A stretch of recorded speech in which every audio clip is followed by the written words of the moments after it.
कितनी?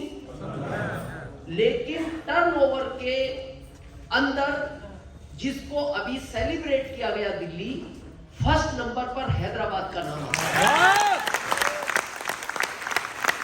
तो ये आपके लिए गर्व की बात है कि हैदराबाद का नाम अगर फर्स्ट नंबर पर आता है। और आज हम कुछ ऐसी बात करने वाले हैं, कंपनी आने वाले टाइम में डायरेक्ट सेलिंग मेथड का क्या होने वाला है। और हम ये चाहते हैं कि जिस तरह से ये शॉपी नंबर 1 है इंडिया में, आने वाले टाइम में हैदराबाद के लोग भी इस इंडिया में पिनों को लेकर नंबर 1 पर रहेंगे। तो आज कुछ चीजों पर बात करेंगे। अभी आपने सरोज को सुना,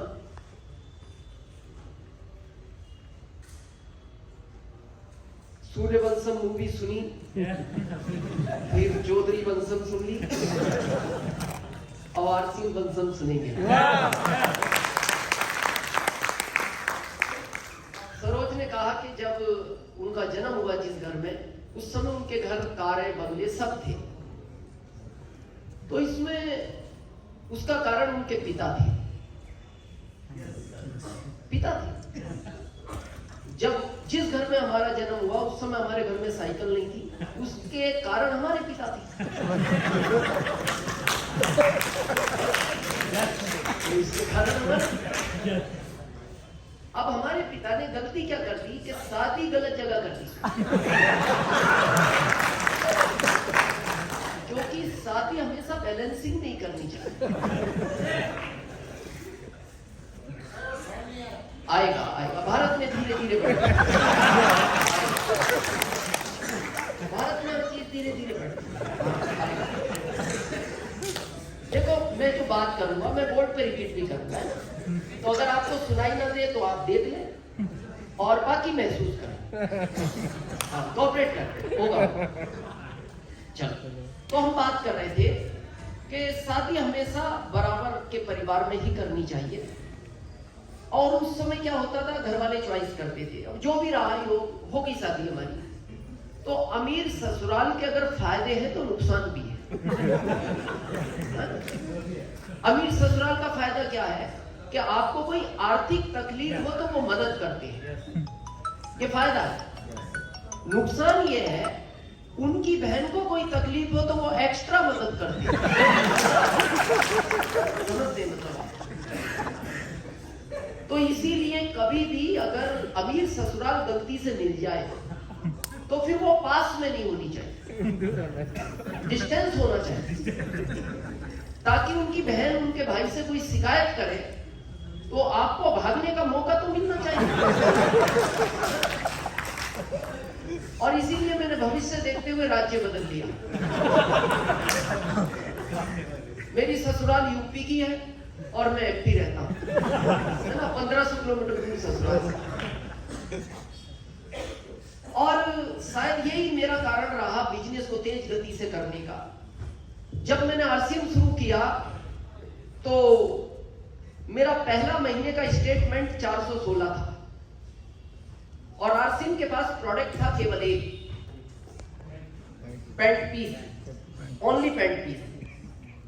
अब जब हम किसी को ये पैंट पीस देते थे तो वो हमसे पूछता था, सर शर्टों का क्या करेंगे? तो हम बोलते थे अभी आप केवल पैंट पहने, क्योंकि शर्ट तो कंपनी बनाती नहीं। तो बोले फिर पैंट, हाँ पैंट से ही काम करेंगे। और पैंट से हमने 7वें महीने रॉयल्टी ली। रॉयल्टी का 7वें महीने का चेक था 19,197 का।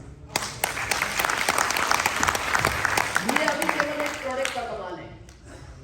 फिर कंपनी ने 3 प्रोडक्ट लॉन्च किए, पेस्ट, नहाने का सॉप, कपड़े धोने का डिटर्जेंट। उस 3 प्रोडक्ट के आने के बाद हमने 15 महीने के अंदर, यानी अगले 8 महीने में टेक्निकल लिया और टेक्निकल का हमारा चेक था टीडीएस काट के 1,52,000 का। उसके बाद कंपनी ने 20 प्रोडक्ट और लॉन्च किए, 20। और उस समय जब कंपनी एफएमसीजी में आई तो अभी आपको पता है आपके प्रोडक्ट की क्वालिटी।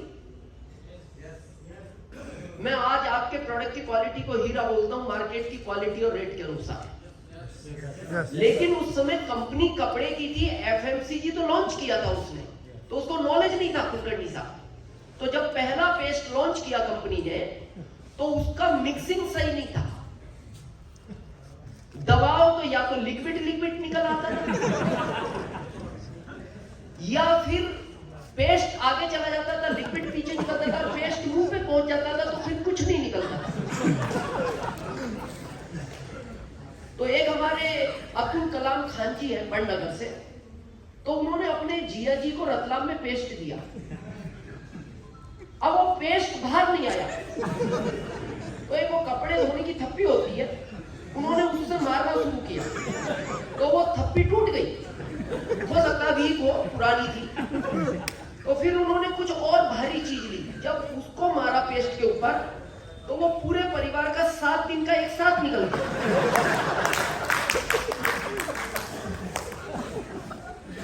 इस प्रोडक्ट में हमने टेक्निकल निकाला है।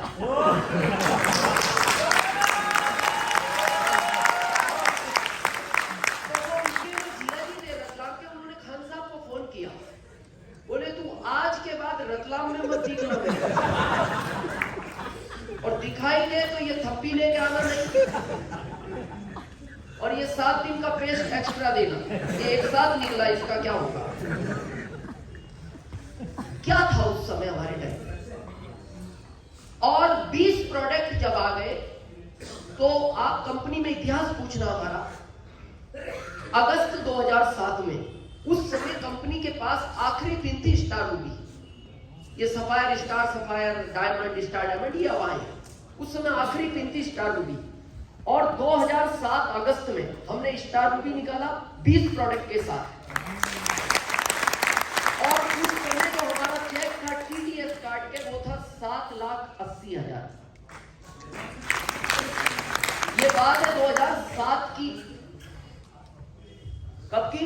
2007 की। और आज RCM पता है कहां खड़ा है? बताएं। ओपन चैलेंज है मेरा पूरी इंडिया को, या जितने भी सीनियर बैठे हैं, एक भी सीनियर आज मेरे को ये बता दे कि आज RCM के अंदर करंट में इतने प्रोडक्ट हैं। एग्जैक्ट आंकड़ा आज किसी भी लीडर के पास नहीं है भारत के, और अगर आंकड़ा सुबह होगा भी तो दिन में बदल गया, और दिन में लाए हो तो शाम को बदल जाएगा। डेली कंपनी 4-5 नए प्रोडक्ट लॉन्च करती है। आप सोचो आज RCM किस जगह खड़ा है। बस फर्क यह है कि हम शायद बहुत सीरियसली इसको नहीं ले रहे। मेरा आपसे एक ही रिक्वेस्ट है, अगर RCM करना चाहते हो, आज हम बात करेंगे, सीरियसली करो। नहीं करना चाहते, कोई फर्क नहीं पड़ता, इसमें टाइम खराब नहीं करना। ये 5 साल का ही कोर्स है, 5 साल में सब कुछ बदल सकता है, लेकिन डिसीजन होना चाहिए। जब हमने RCM शुरू किया था, डिसीजन लिया था स्वयं, जैसा भी सरोज ने कहा, हमारा गोल फिक्स नहीं है। गोल फिक्स था कि MP का पहला रॉयल्टी अचीवर बनना है, हम पहले बने।